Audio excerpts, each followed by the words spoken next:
Praise the Lord. ஆண்டவராய் இயேசு கிறிஸ்துவின் இனிய நாமத்தினாலே அன்பின் வாழ்த்துதல். கர்த்தருடைய பிள்ளைகளே, எப்படி உற்சாகமாக இருக்கிறீங்களா? காலைத்தோறும் அவருடைய கிருபை புதிதாக இருக்குது. நம்மை உற்சாகப்படுத்துகிற தேவனுடைய வார்த்தை நிச்சயமாக உங்களை நடத்த போகிறது. இந்த நாளிலும் உங்களுக்கு ஒரு வெற்றி, இந்த நாள் உங்களுக்கு ஒரு சமாதானம், இந்த நாளிலே உங்களுக்கு சந்தோஷம். நிச்சயமாய் கர்த்தருடைய வார்த்தையானது உங்களை தைரியப்படுத்த போகிறது. இந்த நேரத்திலே 16வது சங்கீதம் 8வது வசனம் இப்படி சொல்கிறது: கர்த்தரை எப்பொழுதும் எனக்கு முன்பாக வைத்திருக்கிறேன், அவர் என் வலது பாரசத்தில் இருக்கிறபடியால் நான் அசைக்கப்படுவதில்லை என்று சொல்லப்படுகிறது. அன்பு பிள்ளைகளே, நம்முடைய வாழ்க்கையில் நம்ம யாரை நம்மளுக்கு முன்பதாக வைத்திருக்கிறோம்? யோசிச்சு பாருங்க. இதை எழுதினவர் சங்கீதக்காரன் தாவீதுடைய சங்கீதம். அவர் சொல்லுகிறேன், கர்த்தரை எப்பொழுதும் எனக்கு முன்பதாக வைத்திருக்கிறேன். இன்றைக்கு மக்களுடைய வாழ்க்கையில், தேவ பிள்ளைகளுடைய வாழ்க்கையில் அநேக விடயங்களில், அநேக சந்தர்ப்பத்தில் அநேக நபர்கள் வந்து அதை இடம் பிடித்து விடுகிறார்கள். அநேக பொருட்கள், அநேக விதமான காரியங்கள் இன்றைக்கு நம்மளை தடுமாற வைத்து எப்பொழுதும் எங்களுக்கு முன்பதாக அந்த விடயங்கள் மட்டும்தான் தெரிகிறது. ஆனால் இந்த அதிகாரத்தில் இருக்கிற அரசனாய் இருக்கிற மனிதன் சொல்லுகிறார், நான் கர்த்தரை எப்பொழுதும் எனக்கு முன்பதாக நான் வைத்திருக்கிறேன், அவரின் வலது பார்சத்தில் இருக்கிறபடினா நான் அசைக்கப்படுவதில்லை. அவருடைய நம்பிக்கைக்கு என்ன ரகசியம் தெரியுமா? கர்த்தரை முன்பதாக வைத்திருக்கிறார். நான் அசைக்கப்பட மாட்டேன், நான் தோற்று போக மாட்டேன், நான் வீழ்ந்து போக மாட்டேன், எனக்கு எல்லாம் ஜெயமாய் மாறும் என்று சொல்லி அவர் சொல்வதற்கு என்ன ரகசியம்?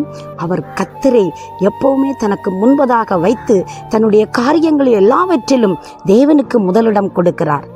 தேவனை சார்ந்து கொள்கிறார், தேவனை பற்றி பிடித்துக் கொள்கிறார். அவரே நம்பிக்கையாய் கொண்டிருக்கிறபடினால் அவருடைய வாழ்க்கை வெற்றியாக போகிறது. அது மட்டுமல்ல, அவருக்கு அசைவில்லை, அவருக்கு பயம் இல்லை. எந்த சூழ்நிலையிலும் அவர் வெற்றி பெறுவேன் என்ற தைரியம் அவருக்குள்ளே எப்பவுமே இருப்பதற்கு காரணம் தேவனே நம்பிக்கொண்டிருக்கிறதுங்க. அன்பு பிள்ளைகளே, ஆண்டவராய் இயேசு கிறிஸ்து பூமியில் இருந்த நாட்களிலே அழகாய் படிப்பித்தார். முதலாவது தேவனுடைய ராஜ்யத்தையும் நீதியையும் தேடுங்கள், அப்பொழுது இவைகள் எல்லாம் எவைகளுங்க?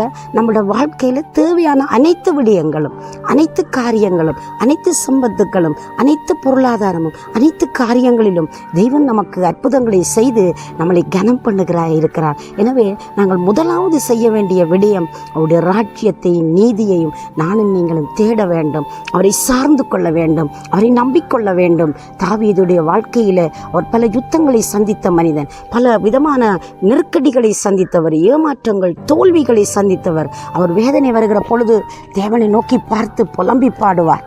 அவர் சந்தோஷமாக இருக்கிற பொழுது துள்ளி குதித்து அவரை கனம் பண்ணி பாடுவார். பார்க்கிற ஒவ்வொரு இயற்கைகளையும் ரசித்து தேவனை மகிமைப்படுத்தி கொண்டே இருப்பார். இதுதானுங்க அந்த பக்தனுடைய வாழ்க்கையின் வெற்றியின் ரகசியமாக இருந்தது.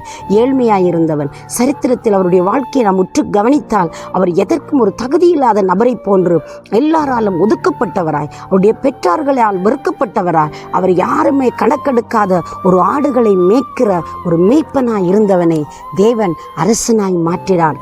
காரணம், தன்னுடைய வாழ்க்கையில் எல்லா சூழ்நிலையிலும் தேவனை புகழ்ந்து பாடுவது மட்டுமல்ல, அவரே நம்பிக்கொண்டு அவரே சார்ந்து கொண்டு வாழ்கிற வாழ்க்கையிலே அவர் அசைக்கப்படாதபடி இருப்பதற்கு தேவன் பிரதி உத்தரமாய் கிரியை செய்ய ஆரம்பித்தார். அதே போல இந்த நாளிலே நம்முடைய சூழ்நிலைகளிலே, நம்முடைய தேவைகளிலே, நம்முடைய கடினமான, நம்முடைய அதைரியமான வேலையிலே நாம் அவரை சார்ந்து கொள்ளுவோமா? அவரை நம்பிக்கொள்ளுவோமா? அவருடைய அற்புதத்தை இன்னும் ருசிப்போமா?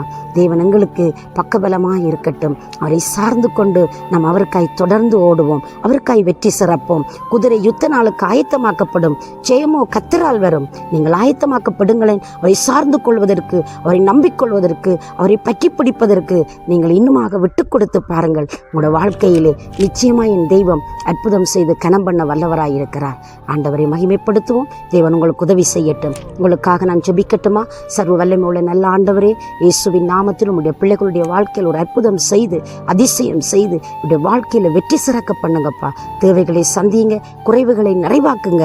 எப்பொழுதும் உங்களுடைய பிள்ளைகள் உண்மை சார்ந்து கொண்டு ஒரு ஜெயமுள்ள, ஆண்டவரை அசையாத பலமுள்ள வாழ்க்கை வாழ நீர் உதவி செய்யும்படி உடைய கரங்களுக்குள் ஒப்பு கொடுத்து ஆசீர்வதித்து ஜெபிக்கிறேன் ஜீவன் உள்ள நல்ல பிதாவே. ஆமென், ஆமென். தேவன் தாமே உங்களை நிறைவாய் ஆசீர்வதிப்பாராக. God bless you.